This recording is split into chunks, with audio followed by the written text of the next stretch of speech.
الرحمن الرحیم میرے پاس کتاب ہے صفحہ 99 اصولی تخریج دراز الرسان۔ پہلی بات یہ ہے مستخرجات پر میں نے بات کی ہے، ابھی آج بات بیان کرنے لگا ہوں مستدرکات علی الجوامع پر۔ جو مستدرکات لکھی ہے، معنی مستدرک کیا ہے؟ المستدرکات جمع مستدرکن، والمستدرک وکل کتاب جمع فیہ مؤلف الحدیث التي استدرک علی کتاب آخر مما فات ولا شک۔ مستدرکات ہر اس کتاب کو کہا جاتا ہے جس کے اندر مؤلف نے حدیث کو جمع کیا ہو، جس پر اس نے استدراک کیا ہے، پایا ہے دوسری کتاب پر جو اس سے فوت ہو چکی ہے اور ان کے شرائط کے مطابق ہے۔ مطلب امام بخاری اور امام مسلم سے کی روایت پر استدراک جو حاکم نے کیا ہے تو اس کا مطلب یہ ہے کہ ان کے شرط کے مطابق ان سے بعض حدیث رہ گئی ہے اور وہ استدراک کا، اور مستدرک کو بڑا عالم ہوتا ہے۔ تو یہاں امام حاکم بڑا عالم ہے۔ مثال کے طور پر مستدرک علی الصحیح ہے لابی عبداللہ الحاکم جو 405 میں یہ وفات ہے۔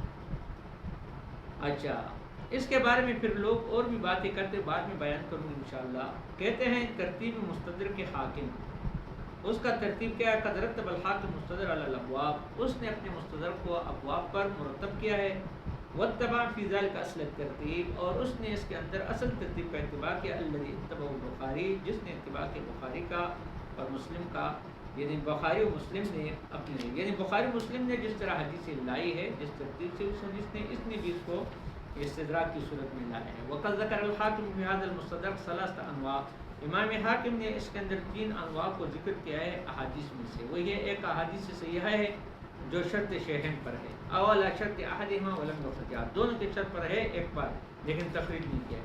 نمبر 2 وہ احادیث صحیحہ ذکر کیا ہے ان کے نزدیک وَإِن لَمْ تَكُنْ عَلَىٰ شَرْطِ مَا، اگرچہ بخاری مسلم کے نزدیک ان کے شرط کے مطابق نہیں ہے، او شرط واحد منہما، کسی ایک کے شرط کا بھی نہیں ہے، وہی التي عبر عنها، اور اس سے وہ تعبیر کرے بأنها صحیحۃ الاسناد، یہ خود کہتے ہیں۔ نمبر 3 وہ ذکر حدیث لم تصح عنده، اور اس نے ان حدیث کو ذکر کیا جو ان کے نزدیک صحیح نہیں ہے لیکن نبہ علیہ، لیکن اس پر اس نے کیا کہ تنبیہ کی ہے۔ وہ متساہل، اور یہ تساہل کا شکار ہے تصحیح احادیث میں۔ فیم بھائی مناسب ہے التریث فی اعتماد تصحیح، کہ مطلب یہ ہے کہ تثبت حاصل کرے، ٹھہراؤ حاصل کرے اس کے تصحیح کے اعتماد میں، اور والبحث، اور اس کے تلاش میں۔ لیکن نہاب الذہبی نے تتبع ہو، امام ذہبی نے اس کا تتبع استقرا کیا، فاقر ولا تصحیح بعضها، بعض کو اس کی تصحیح پر برقرار رکھے، وخالف فی البعض الاخر، بعض آخر میں مخالفت کی ہے، لیکن نے سکت عن اشیاء منها، بہت سی چیزوں سے اس نے سکوت کیا ہے۔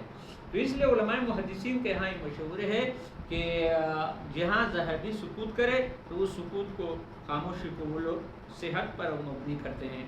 فہذه تحتاج الى تتمہ، اعلان کی یہ بات محتاج ہے تتبع کی طرف اور باس کی طرف، کہ اس کی تلاش کی جائے اور چاند بین کے وقت طبیع الکتاب فی الہند 4 مجلدات، یہ کتاب ہندوستان کے اندر 4 مجلدوں میں، 4 جلدوں میں چھپ چکی ہے جو بڑی بڑی جلدیں کبیر ہیں۔ وما تعلیقات، اس پر تعلیقات ہے امام ذہبی کے، کس نام سے؟ تلخیص المستدرک، لیکن طبع فیہا من الاغلاط، لیکن ایک ایڈیشن کے اندر غلطیاں تھیں، وسقط، گر پیچھے، والتقدیم والتاخیر، آگے پیچھے وغیرہ، اشیاء کثیر، بہت زیادہ چیزیں تھیں۔